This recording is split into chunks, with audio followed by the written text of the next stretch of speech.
and welcome to the Wargaming.net League North America Season 2 Qualifier number 1. We are in the semifinals, quarterfinals, round of 8, whatever that means. I am Mr. Better. I'm joined by my very handsome colleague who can't quite get his tie straight. It was perfect earlier today. Now it's not anymore. We've been watching some Salty Bet and it got all disheveled. It's already hot outside and now it's getting hot inside as well with all this Salty Bet action. But yes, Ben, we are going to have some quarterfinals World of Tanks qualifier action, and I'm really stoked. Had a lot of fun 2 days ago with the relegation matches, and I saw that the qualifiers are getting pretty stacked as well. It is. It's getting pretty intense. We've got some great teams that will be fighting for glory, honor, and a chance to play in Season 2 of the WGL later today. But first, on this day in history, September 7th, in 1813, the United States officially picks up the name Uncle Sam. And you read it on the internet? I did. Did they put it on the internet back then? Back then, it was probably not on the internet at the time. But the story goes, United States Army was receiving beef rations. The barrels that the beef came in were stamped U.S. for United States, but the soldiers began referring to them as Uncle Sam's, the rations. Local newspaper picked up the story, and from that day forward, Uncle Sam was a name that became synonymous with the United States. And then Uncle Sam wanted you to play World of Tanks. Right? Yeah. Uncle Sam wants that. Yeah. And he wants you to pay your tax as well. That's but we don't want to do that, Uncle Sam. You know, you don't always agree with Uncle Sam, but at the end of the day, Uncle Sam gets what Uncle Sam wants. That's what Uncle Sam does. That's just kind of the nature of the beast. Quick look at our season overview and why we're in the qualifiers and what's actually going on. This is our first qualifier of 2 that we will run. 8 teams from the first season of the WGL North America are already seeded into Season 2. 2 teams from the Summer Majors have been moved up into Season 2. 4 teams from the Summer Majors fought against 4 teams from Season 1 in the relegation matches, and the winners have moved on, which means there are 2 open spots left. We will be giving away one of them tomorrow, and the other will be given away in about 2 weeks. So that's kind of what's going down. We've got a lot of great teams represented already, and we're going to have 2 more very good ones joining the ranks in just a very short amount of time. So I'm pretty stoked, man. We got a couple of familiar faces today, including the Cazadores. They made a big name for themselves already last season in the qualifiers. In the regular season, it wasn't really the same Cazadores anymore as we saw throughout the qualifier, but now we're back in the qualifier, and here we can actually take a look at all the matches that we have today. Cazadores versus the Pub Stars. This is going to be a sick match. The Pub Stars, a very strong team, captained by Miserable, or Miserable, however you want to pronounce it. I contend Miserable, because Miser is spelled M-I-Z-E-R, and that's how he spells his name. And also Miserable is a Dota player. And there you go. You wouldn't want to steal his thunder. Versus the Cazadores, that team that Kevin was talking about, who showed us some awesome strategies in the Season 1 qualifiers, but then whose strategies effectively got nerfed by a patch, and it kind of put them in a very awkward position in the regular season. Their tactics weren't as useful because they couldn't make use of that low-tier arty. Our second match of the day, Hunter x Hunter versus Victorious Secret. Hunter x Hunter, a Latin American team, as are the Cazadores. Ermagerd Carniverns versus Refuse to Die will be our third match of the day, and we're going to close it out with Turtle Police versus Symphosaurus Rex.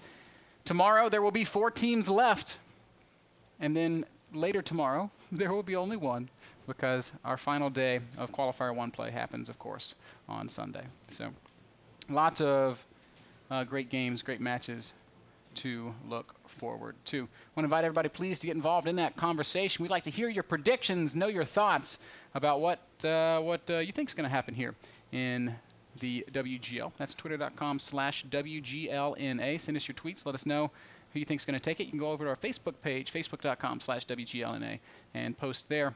And who knows, maybe you post something insightful, exciting, funny, or maybe you're just fortunate enough to be chosen. We'll send you some gold, some premium access, and maybe, if you're lucky, a premium tank or 2. I need some gold as well, man. Need to convert some of that free XP that I have. You've got a lot of free XP. I got 250,000 of XP. That's enough to go pretty much down any line to tier 8. Yes, and that's pretty much where I want to go. What's going to be your next tier 8 tank? I think 3090. That's a good one. Actually, I would really like WZ132 as well, because it seems to be doing pretty good in all the games. I don't know, I think it would be fun to play with. 1390 is where it's at, man. Oh, I actually want to get like a T-32 because I heard it has no cons.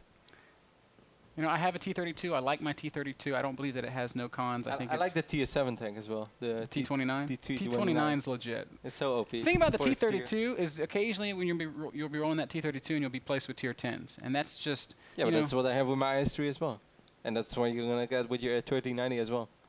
I agreed, and more often with your 1390 than with those others. But with a T-29, you're tier 7, and the highest you're gonna go is tier 7/tier 8. So you're gonna have a lot of fun being the big kid on the playground in pretty much every one of your games. T-29 is the actual no-con tier 7 tank. All right, I like it. I like my normal IS as well. It's a good tier 7 tank too. My next tier 8 is going to be the 110, which... Why do you just refuse to go down the Russian line? Because I think it's too easy. I think Russian line's for the noobs. You just hate the KV-1, don't you? I'm telling you, man, it's just a stat pad. It's a stat pad line, the easy mode line that everybody goes down when they want to feel like they're good at tanks. Well, listen, guys, anybody can get in a KV-1 and get a lot of kills because KV-1s are just overpowered for their tier. You know what happened to Ben? He tried to play a KV-1 and it just didn't work out. That's not true. I've never tried to play a KV-1. I haven't unlocked anything on the Russian line. I can prove it. And you know what? He has a Smurf to play. You know what? There's someone else here on the set that will agree with me. Randall Rukill Holcomb down there on the corner. Ru, tell Kevin that Russian tanks are for noobs. Russian tanks are for noobs. Just like you said, Ben. They are bad. I didn't say they're bad. Oh, I thought that's what you wanted me to say. No, I didn't say they're not bad at all. They're obviously very strong tanks. Oh, okay. So strong, in fact, that less skilled players are able to achieve good stats in them. Oh, okay. I was just going to side with you because I could.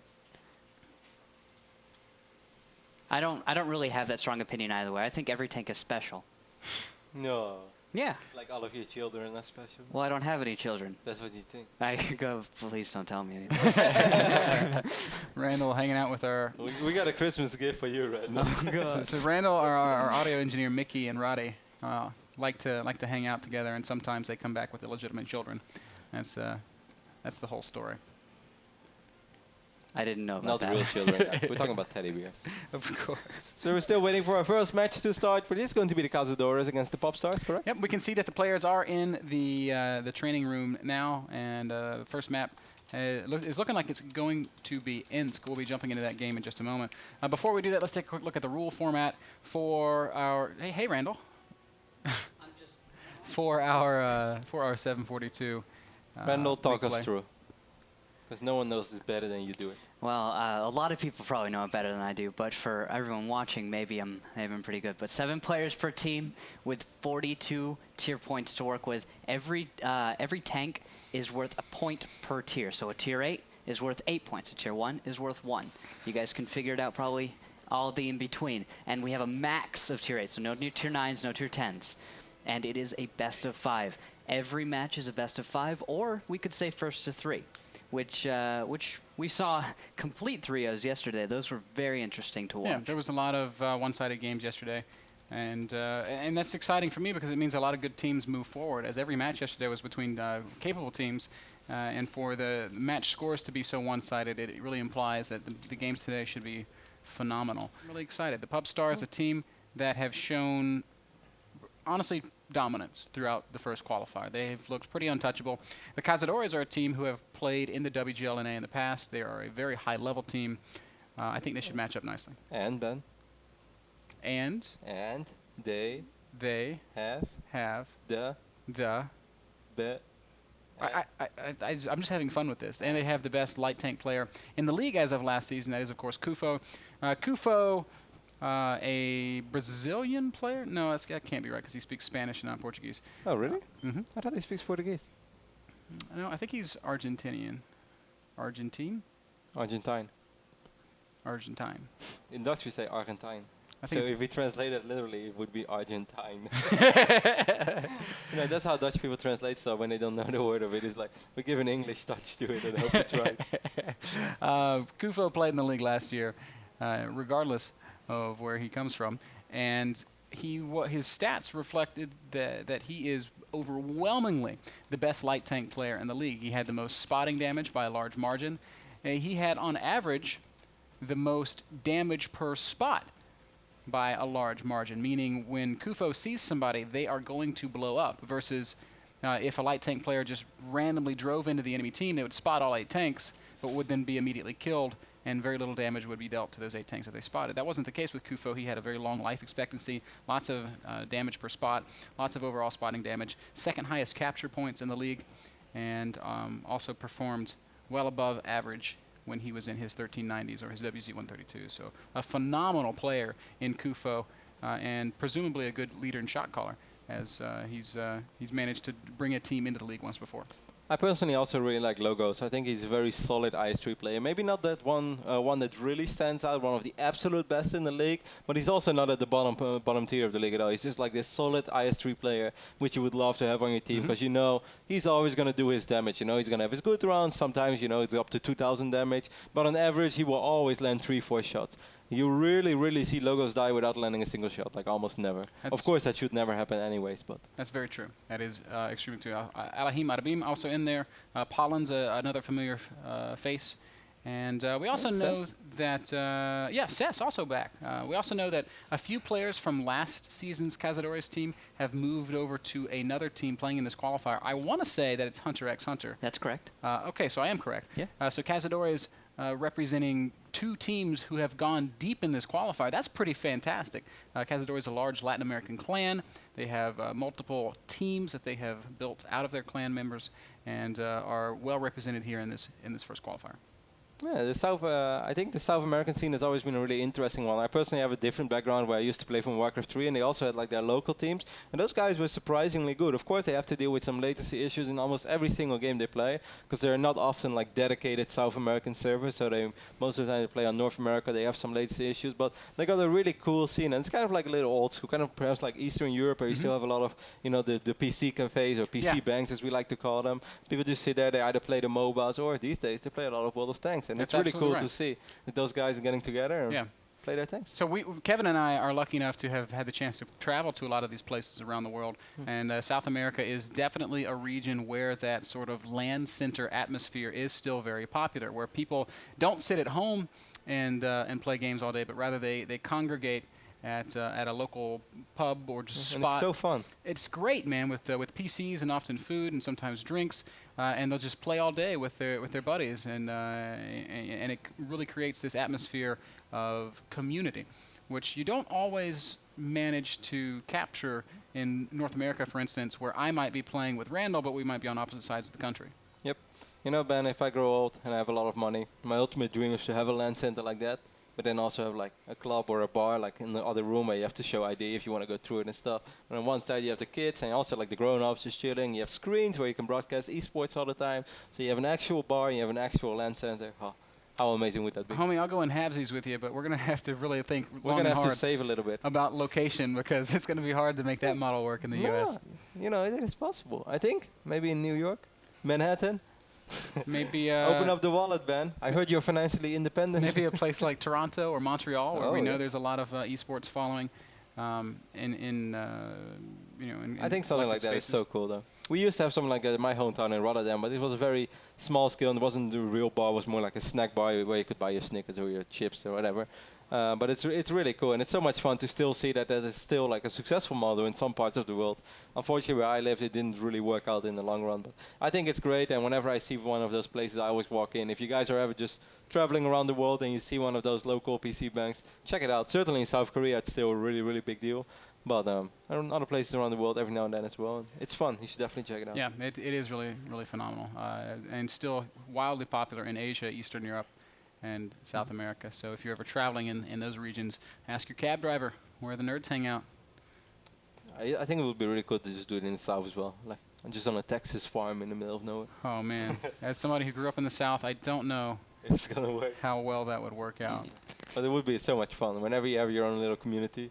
Just 10 people. I tell you what would be great would be hanging out like in Georgia with all my redneck friends. They just come and hang out with us, and we play tanks and other games. I think they would love tanks. I think so. I think so. I am certain of that. So we do know that our first map in this best of 5 is going to be Steppes. Looks like tank selection is underway, and we're seeing a few of the normal tanks being locked in right now. So Randall, why don't you tell us a little bit about Steppes and how you expect this map to play out? Well, I might be wrong, but I see Prohorovka in Yeah, actually, we're going to be going into forgive Prohorovka me for our first match. So for misspeaking, it is going to be Prohorovka as the loading screen has just popped up. We'll talk a little bit about Proc and the strategies that often unfold on Proc when we get into game. But the countdown has begun. The teams are locked and loaded. So let's just get with it. Let's go ahead and jump into our first map, Prohorovka, and our first best of 5 of the day.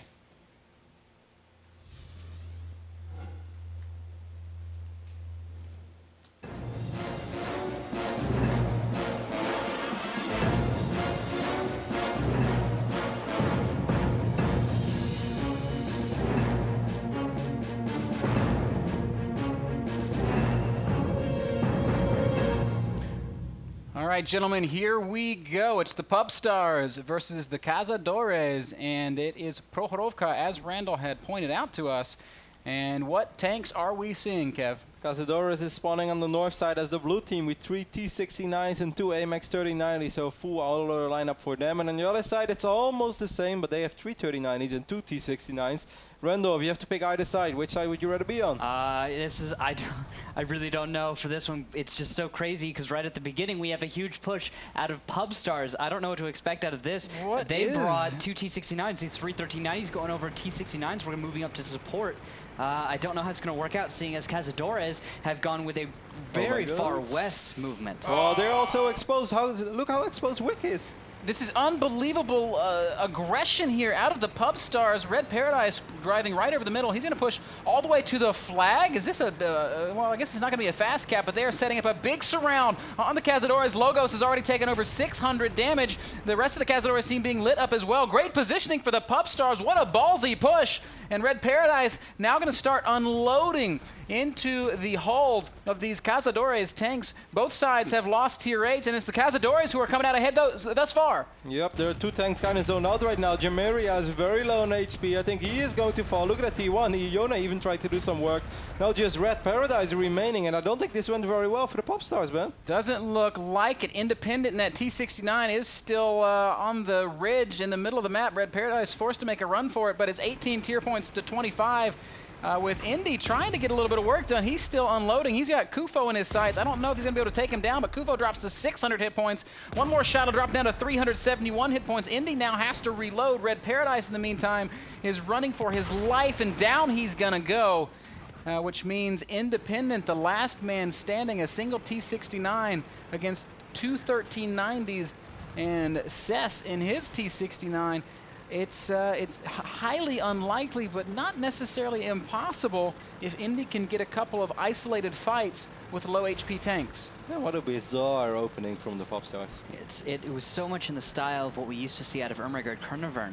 That huge push just right across the middle, and after that following up with some great T-69 cover. Now, because Cazadores did not make a move that fell into this kind of play, it really didn't work out in their favor. So it was an unfortunate risk. It's a huge gamble, but it can pay off. And we could have seen, one bounce from Independent there is just going to make the fight go straight to Cess's favor. It's over at this point. That's going to do it. Indy's driver is dead. He's completely surrounded, and he is failing to make the shots he needs to make. Down goes that T-69, which means tier 1s are all that remain for the Pub Stars. Yankee is the last man alive, and he is hiding in this bush. Who do you guys think is going to get him? Kufo. I think it's going to be Sapo Pepe. My money is definitely on Kufo, the My best money's light tank Get him, player Kufo. in all of the WGL. Give him Kufo. Sapo Pepe, man. Nope, not going to happen. Really? It's going to be Kufo. Or Logos. Sapo with the spot. Down goes Sapo. That wasn't even close. Then I think it's going to be Logos.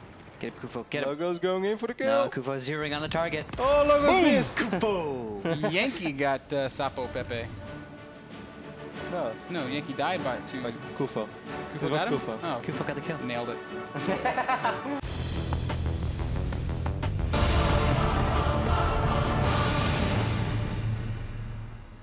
Here we go again. Pub Stars choosing another open map after getting shut down on Prohorovka. Kev, what tanks are we seeing this time? Once more, we see 2 3090s and 3 T-69s. Never change the winning team ban, or don't fix unless it's broken.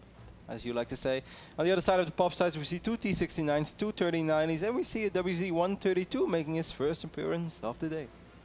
That's right, and the Pup Stars this time not being quite as deliberately aggressive as we'd seen previously. They're going to push out to this eastern ridge line, which is such a popular spot for confrontations to take shape. Cazadores, they're going to go ahead and control the west, and they're going to do so in a pretty slow and steady fashion. Yep, just taking their position in over here on the left side of the map. Randall, do you see anything that you would like to share? Yeah, I like what Sapo Pepe is actually doing in the middle of the map. He's in about F7, and this is not a common spot that I've seen a T1 in. From here, he's actually got some great vision, probably just reaching the edge of the enemy's base. There's these hills that run across like the D and C line, and that's a common spot for enemies to just kind of group up, and he's kind of spotting just there. And it's a very interesting bush because he actually has a great spot to back up to. This wall right here, this huge rock is just so massive. It works for great cover in case he gets spotted. I like that. It's something that I haven't seen out of any team so far, even in the WGLNA last season. This is a new position. I want to see how it works out for Cazadores. Similarly, Yankee on the Pup Stars side controlling E3 in his T1. He's able to just move forward and back behind this rock and look out through the bushes and get a lot of map vision of this kind of western ridge. This is where Cazadores will be pushing from if they ever decide to push. So Yankee, we can see, is set up to receive that. That being said, it looks like Pup Stars has more aggressive intentions as we see Red Paradise and Miserable, or possibly Miserable, making their way around to the back of this blue flag. So we may see cap initiated pretty soon here. Cazadores is completely unaware of this. They just pick up on that 1T1, which is near the flag of the red team, but of course that doesn't really tell them all that much. They have no idea about all these T-8 tanks on the right side of their flag. None of their guns are pointing in that direction either. Kufo is on the run though. Oh, Miserable has been spotted as he moves up, and it looks like he might get a shot on Kufo, but Kufo stops to get a shot on Miserable. I don't know if there's going to be a trade here. Okay, yes, they did Kufo spot. has been lit, but is he really able to do anything with it? I don't know that he can. The Pup Stars still just posturing. They're controlling this area around the flag, but without knowing exactly where the Cazadores are, they're not willing to push into it. So saying, all right, we pushed hard and fast on Prohorovka, it didn't work out. Let's be a little bit more careful with how we engage here on steps. Kufo's turret was still pointing in that direction, and it is of course very, very unlikely that WZ-132 is all alone there. They must know that he has at least some backup, which is of course the reason why they decided not to just jump on him yet. Kufo is of confidence now that the WZ-132 has retreated, but the opposite is true. Yep. However, the thing is that indicated to Cazadores where their opponent probably was, and those T-69s are now looking all in that direction. They're all prepared, so if Miserable doesn't play it safe, he could take some big hits because there are T-69s firing on him right now. Yep, actually it was a 3090, but... No, there are 3 T-69s also firing on him. All Three of them shots unloaded. fired on Miserable. One of them hit his tracks, but no actual damage taken. So fortunate positioning or good driving, or maybe a combination of the two. A little bit of luck because those heat shells have trouble when they hit tracks. But Miserable mostly unscathed there in that exchange. A damaged track far less of a problem than something like a damaged gun or a dead driver. I think Jona is going to have to be really careful in his T1. He's been doing a great job at spotting Miserable, but of course he's in a pretty dicey position over here, as he does have this little bush covering him, but that's about it. But there's a big move coming out of Cazadores now as they are pushing the west side of the map. They have moved Logos and the 3 of the T-69s moving to the west. They have spotted Yankee now, and Yankee is spotted. It looks like Logos stops. Oh, Al-Jazim gets the hit and the kill. Yep, Yankee's going to go right now. Jermaria is going to go ahead and fall back to the flag where he can continue to watch the approach of the Cazadores. He's got a good idea of what's coming. And I feel like Pup Stars might just take this as an opportunity to initiate cap. Yep, that's exactly what we see. I love as that. Miserable and Red Paradise are going to sit on that flag cap. And actually, Miserable's not going to stay. He's going to run right out and try to pick a fight somewhere. It's Red Paradise who's going to sit back and stay on flag. Kufo's returning to try and defend this. Yeah, I think the entire Cazadores team is going to retreat, but this is going to be really hard. Kufo is so exposed right now in the middle of the map. Already took some damage. Yeah. Lost around 250 HP. Took a big shot from Miserable in that WZ-132. One thing you got to say about the WZs is they do pack a punch, even if it is just one shot at a time. Now, Cess is going to come up, and he'll take 260 hit points worth of damage. So Miserable doing a lot of damage without taking a single hit. I think Yona was actually able to reset the cap, Yes, right? he did. He just backed out of his position as Marsh actually approached him. Marsh looked like he was hunting for a T1. Jonah backed down the hill so he wouldn't get spotted and just got that little bit of a reset. That's so much time for Cazadores right now, as it looks like Pubstar's is going to abandon trying to cap altogether. At this point, I don't think Pubstars cares to cap. They've got a big hit point advantage, and they are doing a great job firing on the approaching Cazadores, who have come right down the center of the map, and they just don't have that much cover. And these T-69s, WZ-132s, AMX-1390s have done a great job of sinking every one of their shots. Alahim Arabin going to try to make a push up here on Miserable, but I don't think he did a whole hell of a lot of damage. Well, he's landing actually a couple of good shots. Red Paradise is taking a crazy amount of damage. This is actually going reasonably well for the Cazadores. Look at all the HP. It's going hugely in their favor because Jonah is even making a huge distraction. The T1, he's been penning and doing damage to Marsh this whole fight, and Marsh has not been paying attention to any other Cazadores tanks. Oh, Kufo in the back lines has been doing a lot of damage. Red Paradise drops to 56 hit points. Kufo falls first. Big tier advantage for the Pubstars, but a lot of these tanks are one shot from death. Red Paradise is trying to dance, and wow, this is great play here by the Pubstars, sharing some damage. This T1 of Jonah does fluster Red Paradise a little bit, but Marsh finally says, you know what, I'm just going to deal with this. He's going to walk right up that hill, and down will go Jonah. Oh, Pollens misses a really big shot on Miserable. He does land the second shot. He will be able to finish him off, but still missing that one shot already means that he's going to miss a lot of potential DPS on these two T-69s. Yep, and it looks like Pubstars has actually managed to keep their cool and land more shots than the Cazadores. Oh, is that a T1 picking up a kill? Captain No Pants is actually the one that did it. He's in the T-69. Germaria was contributing some damage, but that's all. And Logos, the last man standing, who's going to get that kill? Germaria is going to try to search for him. All those tanks were so low on HP, so unfortunate. Perhaps Arabim overextending a little bit, because when he fell, I really felt like everything snowballed and went out of control. Yeah, but definitely. So many of those tanks were so low on HP. Yeah, and it looked like the fight, there was so much potential for it to go to Cazadores. There was Marsh. He wasn't even affecting the Tier 8 fight. He was worried about this T1 that was just peppering him with 10 or 11 damage at a time. And and from my perspective, it looked like because of that, Cazadores should have won because it was effectively a 5v4, but it looks like Pubstar's just being so much better in the focus fire. Took too much damage as they approached. Yeah, that's but I mean, on a certain point, it really looked like the fight was going to turn. It started to swing, but they took all that damage, and then Pubstars was clipping, and then it started to turn, and then Cazadores was clipping, and it was just Pubstars' turn to unload and kind of end it. Logos ran away, and that means that Pubstars is just going to back up and cap this out. You think Miserable in his consistent fire 132 was able to probably keep the fight going because it was all autoloaders for Cazadores, only 4 autoloaders for Pubstars in that consistent fire. We'll have to check after this battle. Oh, Germaria gets blasted by a teammate there at the end of it.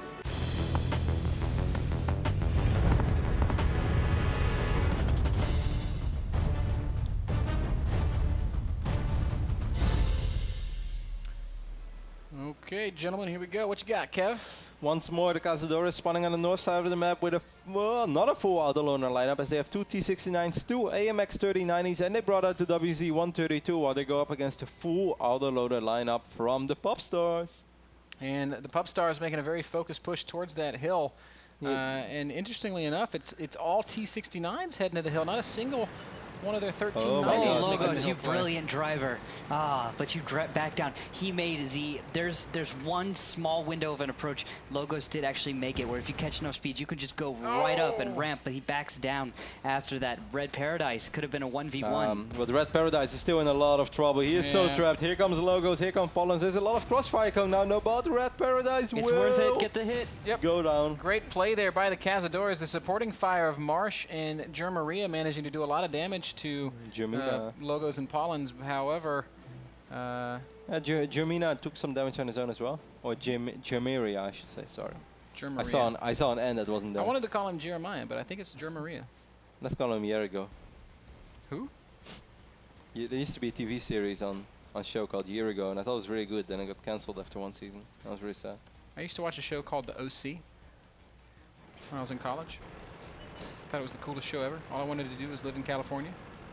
Started from the bottom. That's what I did with Californication. Either way, Captain No Pants is taking a lot of damage in the middle of the map as well. Look how much damage he's taking. I have no idea where it's coming from. Everywhere. But he will go down as well. 17 tier points in favor of the Cazadores right now. And this is what we spoke about Mines. This makes Mines such a fun map. There are so many different, I'm just going to call it tank routes that you can go in the opening phase. 5 tier raids to the lighthouse. Might sound silly. Able to pick up the first tank. After that, able to pick up the second tank. Great opening by the Cazadores. Yep, absolutely. And they've always been a team to take an unorthodox approach to the mines, as Marsh has finally found Jonah in that T1 Cunning. Oh, he's going to waste a shell on Jonah. That's very ballsy play out of Marsh. It means his AMX 1390 is not going to be fully loaded. Oh, he's going to find a second shell for Sapo Pepe. Now he's just going to reload. I think Marsh has got no choice but to reload now. You don't want to take a 1390 into an autoloader fight when you're down 2 shells. All right, Cazadores, so you But lost. he's going to get punished as he goes away. Marsh down to 149. No, Marsh, 149 hit points. That last shot's going to miss. Cazadores really playing this beautifully. Yeah, they played such a fantastic game from start to finish. This is kind of a stomp. And there's no other way to put it. It's feeling pretty miserable. T1 Cunningham against Kufo's WZ-130. Oh, Kufo, you missed. That's unfortunate. Time Logos goes down, guys. On the other side of the map, he got a little too aggressive, and he's getting punished along with Paulins, who is actually all alone right now. Look, Kufo, man, you just missed twice on this T1 Cunningham. Just ram Just him. ram it, and it's dead. It's not like you're taking any damage. Kufo not living up to that best light tanker in the league. Oh, don't shoot another fish. Man, what is going on over here? Miserable's just Again, he outplaying. misses, and finally we just have the T69 pump a shell into that T1 Cunningham. I mean, March is still extremely low on HP, so I think that the Cazadores were able to afford to play around a little bit, but that was a little bit sloppy, certainly because they lost 1 tier 8 on the other side of the map. They're going to push on And now Paulins. Paulins is in a little bit of trouble over here. He is reversing in his 3090. Of course, he's not that quick. A couple of shots will land. We'll have 6 shells that he can sink into my Jeremiah God. and Wick. Oh man, but Paulins is going to go Do we down, suddenly and have all a of a game? sudden there is no more Advantage? advantage. It's all tied up. The one thing you might say is that the Cazadores have substantially more hit points to spare. Kufo is engaging on Mars though. Mars is so low on HP. Mars will go down. man. This time Kufo won't miss, and that is a great shot for Kufo. So it's Wick and Jermaria. And they're kind of trapped as well, man. Look at this. They're trapped on the island. They're prisoners of war. Gaming.net. That was funny. As they're caught in the Wargaming net. So, Wick and Jermaria isolated out here on this island. I don't know what they're going to do. They're 3v2, and I'm sure that the Cazadores are moving to surround. And I mean, they can also just sit on their flag and let them come to them. that's a great point. Might be the smarter play at this juncture. Or they can just sit it out there. 8 points ahead, of course. Make sure that you won't lose anyone. Arabine is a little low on HP. I'm just going to call him Arabine. Well, This it is looks a little like simple. you've called it, because there goes Kufo jumping on the cap, and it looks like both T69s are so prepped right now Yeah, I love that. for the return of Pupstars. Pupstars will be forced to return to cap, and Yep. they're going to be Arabine. spotted. Boom! Boom. Big shot lands on Wick. Second shot does miss, but this is just an Yeah, then impossible defense, man. They won't be able to cross. They're going to have to deal with Arabine first, There's a otherwise little they can't bit cross. Of return. Wow, Wick takes another shot, drops to 225 hit points. That means there's about 300, 400 hit points left on amongst the entirety of the Pub Stars. And ooh, Cess is going to take a shot, and he's going to sink Jermaria. And Wick, I'm sorry to say it, my friend, but I mean, there it is. Cazadores made it a little close after they were perhaps fooling around a little bit and lost those 2 tier 1s on the island, but after that they played it out beautiful, and their opening once more was absolutely fantastic. I really enjoyed this game from the Cazadores. This is how you play Mines. Yep. You're unpredictable, but you have a very solid game plan, and you just jump on every opportunity you have. And they played it out great, other than Kufo missing 5 shots on the T1. But Yeah, little things, but it was Yeah. just so great. The crossfire out of those T69s on top of the 1390s yeah, in the the initial ending push. is beautiful. Yeah. They couldn't have played this out any more beautiful than they did. It's so important that Kufo jumped on March when he could, though. Otherwise, it's still 3 tier 8s against 3 Cess tier going 8s. to play a little ring around the rosy, but one shot, high roll, down goes the last remaining Pup Star. And that means Cazadores goes up 2-1 as we get ready to jump into map number 5. What an exciting little strat we saw out of the Cazadores there on Mines.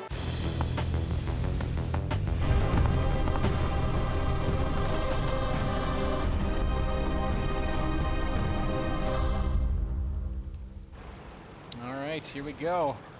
Aggressive movement already out of the Pub Stars. They're all moving towards the center of the map, as are the Cazadores. Kev, I'll ask you about the tanks, but you better be fast, because I think we're going to see action very early. I'll be real fast. 3 AMX 5100s and 2 IS-3s for the Cazadores against 2 AMX 5100s, an IS-3 and 2 T-69. So there is a lot of autoloaders, but we can see that very, very heavy and beefy lineup this time from the Cazadores. Already the Pub Stars are split up. If the Cazadores just pushed on what they see, maybe they could make something happen. But it looks like instead they're going to take a little bit more time and just be certain that they are able to take a winning fight. Very interesting movement here out of Indy and Captain No Pants. We're going to see a T1 go down here in a sec. Captain No Pants. But that might cue the push, and we see Cazadores moving once again, coming down off that hill. I think that is going to cue the push. There are 3 Pub Stars tanks in Tank Alley at about D8. 2 Pub Stars tanks isolated down here around G3 all by themselves and very, very outnumbered. Pub Stars is going to have to consolidate their forces and fast. This is getting really awkward right now because we got these 2 IS-3s over here, but they can't look away too much because there are tanks on their left. Now Marsh is kind of alone. He has to be really careful. He's going to drive into so many AMX 5100s. Marsh, what are you doing? Stop, Marsh. Oh, he's getting a little bit too ballsy, not realizing perhaps the precariousness of that situation. He does take a lot of damage, but gets out of there with most of his health, and it's actually Alahim Adabim who might be the first to go down. Yes, it is, as Pub Stars strikes first and fast. Miserable falls shortly thereafter, 33 tier points to 34, no advantage yet. Oh, but here comes the push. Cess in that IS-3, joined by his battle buddy Logos. Do they have enough hit points to brawl with Marsh and Wick? It's going to be close.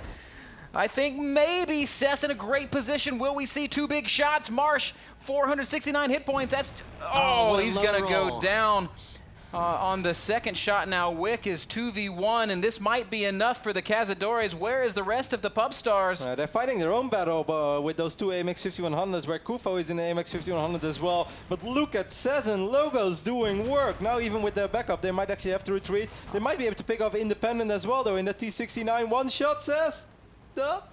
Indy does not go down. It is, in fact, Cess that goes down to the focused fire of Indy. Great play in that T-69. Independent really making something happen. Pollins is going to go run him down, though, and Pollins is going to pick up 1 kill. Does he have more shells for Wick? It looks like he does, but Captain No Pants on the flank. Tense moment here. Pollins and Logos going to close on Wick. They both go down. That means it's Kufo and Logos versus Captain No Pants. Last man standing. Kufo should have way more shots, though. Kufo should have way more shots. He should be reloaded by now.